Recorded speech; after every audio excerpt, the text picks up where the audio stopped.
There comes a time in every nation's story when the heartbeat slows and silence takes over the land. The news coming into our newsroom is that the former Prime Minister Raila Odinga has died. Former Prime Minister Raila Odinga has died. Janet.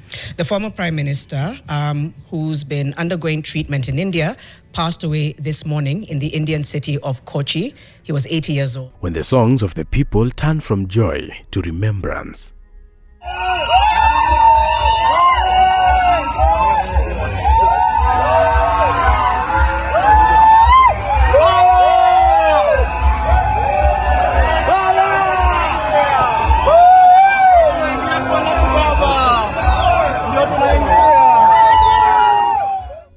And the winds themselves seem to carry sorrow. Across Kenya, right at the heart of Africa, that silence fell heavy the day Baba Raila Amolo Odinga drew his final breath.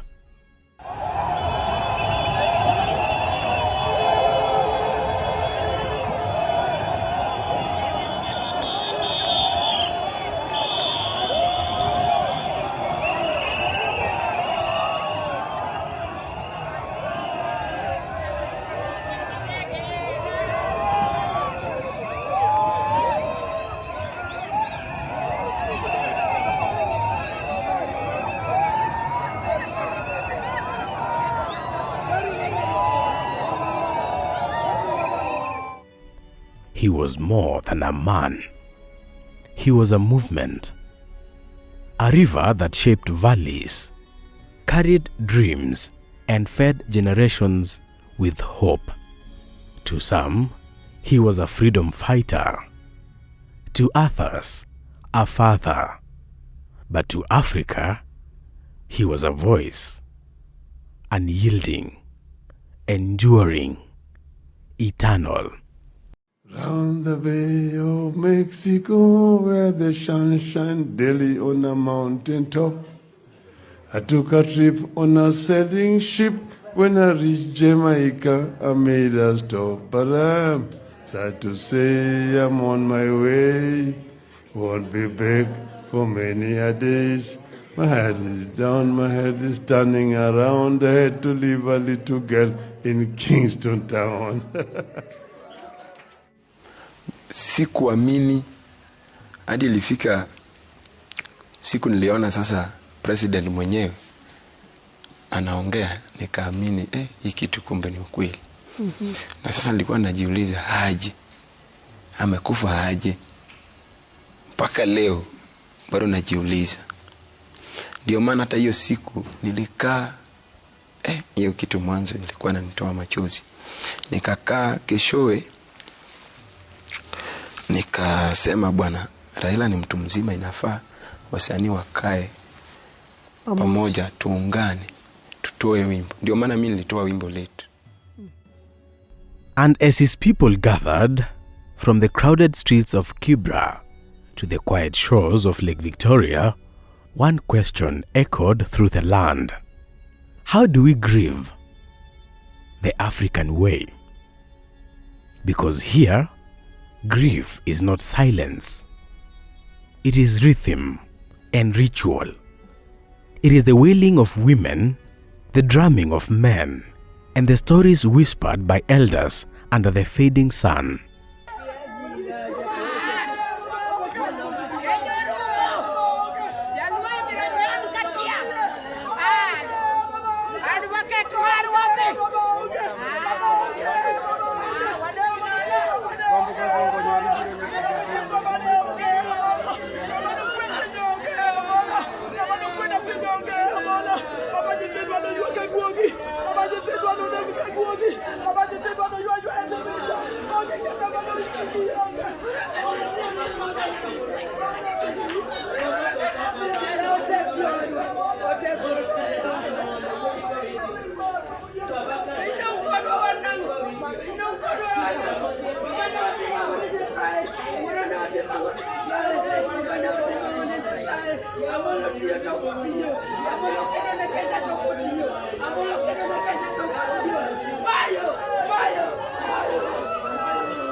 This is not just a farewell.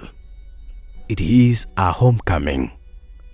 It is the story of a nation mourning its son, the African way.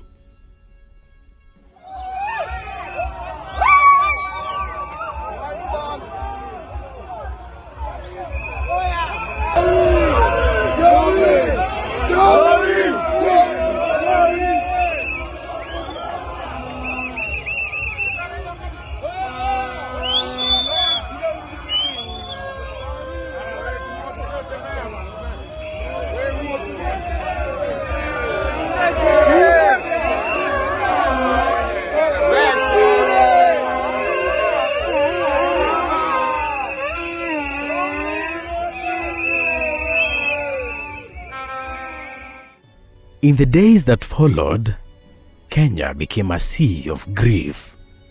From the capital to the smallest village, the air itself seemed to weep. Men stood in silence. Women sang dirges older than memory. Even the trees, it seemed, bowed their heads to mourn. Everything that has a beginning must have an end. Today we've come to the conclusion. I also have left by the pitch because I'm going all the way to Kisumu. But I wanted to confirm that is it true that Baba died? So I've confirmed. If you can see me, I'm very dirty.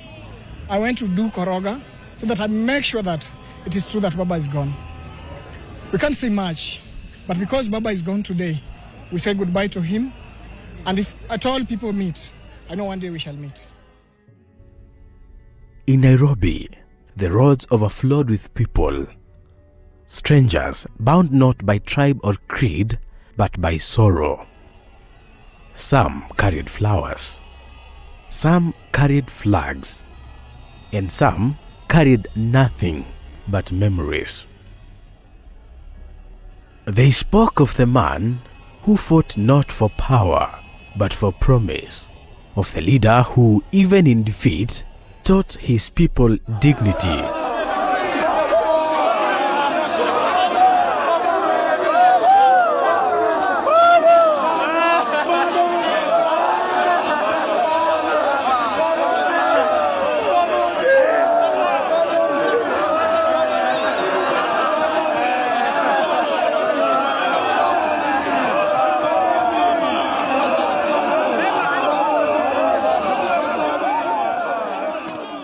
In Kisumu, his homeland, grief took a different shape. It danced to the drumbeat of farewell, a rhythm that said, "He has gone ahead, but he has not left us."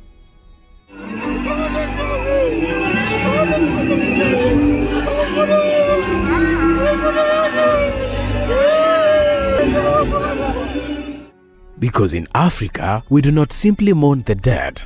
We honor them. We speak to them.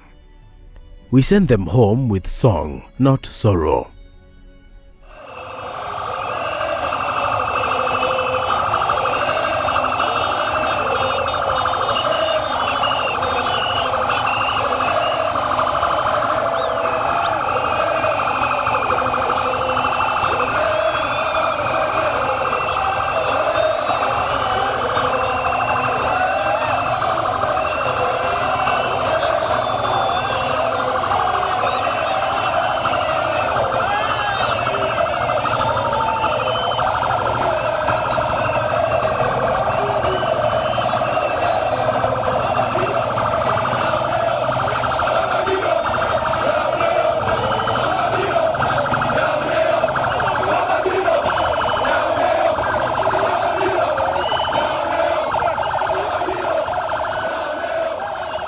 As Baba's body returned home, the people lined the roads, their eyes glistening with tears and pride. They reached out, some to touch the car, others to touch history. It wasn't just a procession, it was a pilgrimage to bid farewell to a man who had become an idea. Because Raila Amolo Odinga did not belong to one family, one county or one people. He belonged to the soul of a nation.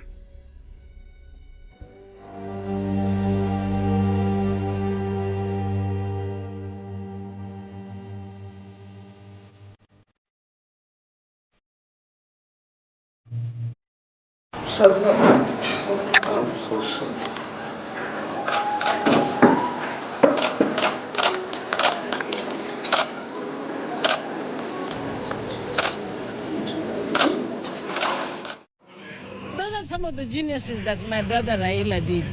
I remember when he told us that he was making our home a museum. I was the first one to protest. I told him, so where am I going to go? Because I'm the last born of Oginga, and I didn't know where I was going to go when our home has been made a national museum of Kenya. But afterwards, schools go there. There's a lot of heritage. People are learning from it, and now it's even more monumental. Now that even Raila Odinga is buried there. And so the journey came full circle, back to where it all began, the quiet soil of Bondo. Here, under the watchful eyes of his ancestors, Kenya's son was laid to rest. Our people appreciate you honoring our father. Thank you for standing with us. You should also know, in case you are wondering, I'm ready to come back home, if you are wondering. To all the leaders we visited around the world, I will return personally to thank you. Thank you, Kenya. God bless you all. God bless the Republic. God bless Baba's legacy. Long, the king is dead, but long live the crown. Thank you.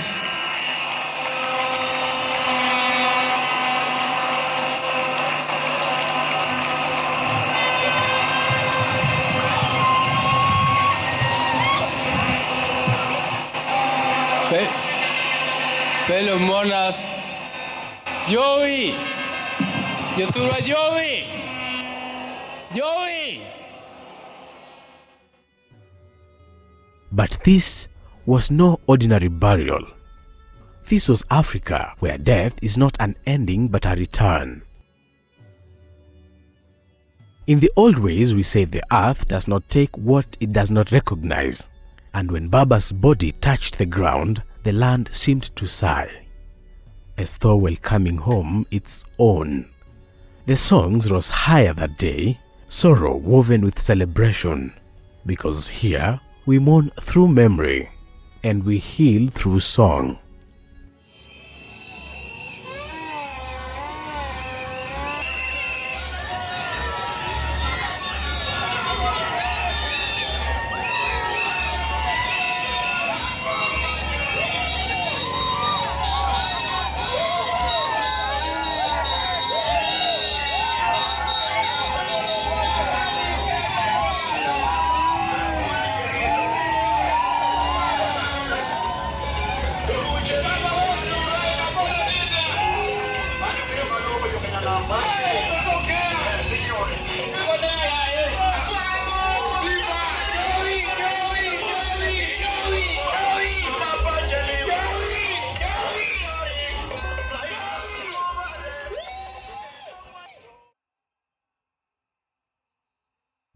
They sang of his courage. They spoke of his struggle. And as the drums echoed through the hills of Nyanza, one truth became clear. A man may die, but his spirit, if born of purpose, never truly lives. Kwa majina naitwa Agnes Ogutu. I'm Agnes Ogutu. I am a resident at Bondo. This death of Baba has really touched us.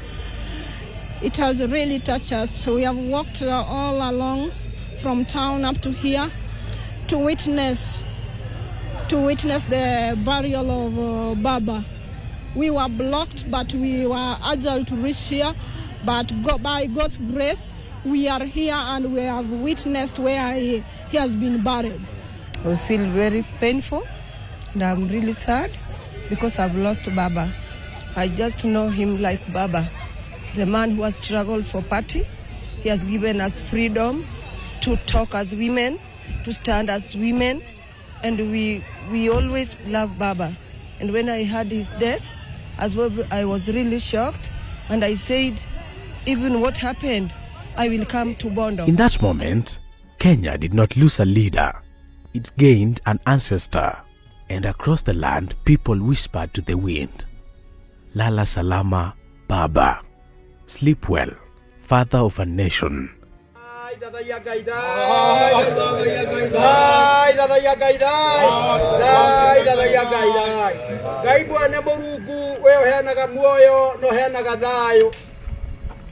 No tuaka thĩinĩ wa mũciĩ wa mũthuri mũtigaire Ngai witũ ũtigĩte maũndũ manene thĩinĩ wa thĩ ĩno na agatũtigĩra ciana. Twaneana ciana cia Raila, mwanake wake na airĩtu wake. Kũrĩa guothe mariumagaraga wĩtĩkagĩra kumagaragia hamwe nao. Ona nĩtwamũneana Ngai witũ ciana icio ithiĩ na mbere kũhe mami wao gĩtĩo. Mami wao arotuĩka gĩtugĩ kĩrĩa kĩratwagwo na Raila na nĩgetha mamũiguage. Nĩtwamũhoera Ngai witũ mũtumia ũcio wa ndigwa kumagia rĩu. We nĩ ugĩte ibuku rĩaku atĩ atumia a ndigwa nĩ aku. Mũtumia ũcio tuĩka mũthuri wake. Ũmũgitagĩre akiumagara na agĩthianga. Ona nĩtũrahoera. For your story will not be forgotten. This is how Africa grieves, with tears, with rhythm, with reverence. Because in our grief, we do not say goodbye. We simply say, tutaonana tena. We will meet again. As the sun sets over the waters of Lake Victoria, Kenya breathes again. The songs have quieted, the drums have stilled, but the memory of Baba lingers in the air like the last note of a song too beautiful to forget.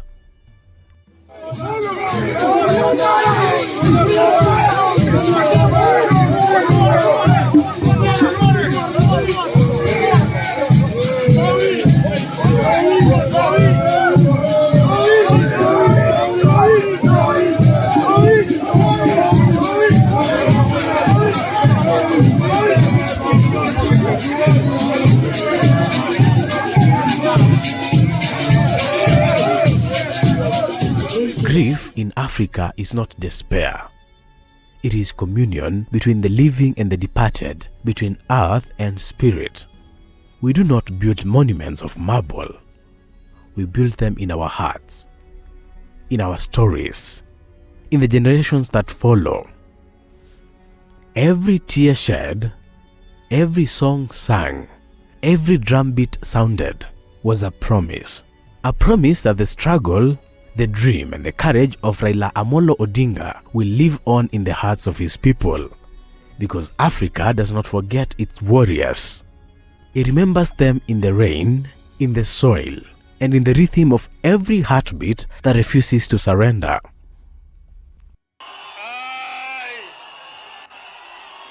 Raila Amolo Odinga, in full realization of the high calling, assumed the office of the People's President of the Republic of Kenya. So help me God.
Africa does not forget its warriors. It remembers them in the rain, in the soil, and in the rhythm of every heartbeat that refuses to surrender. So when the winds blow through the plains of Bondo, listen closely. You will hear him in the whispers of the trees, in the laughter of children, in the steadfast spirit of a people who still believe. This is how we grieve. This is how we remember. This is how Africa says farewell. Not goodbye, just until we meet again. Rest in peace, Baba.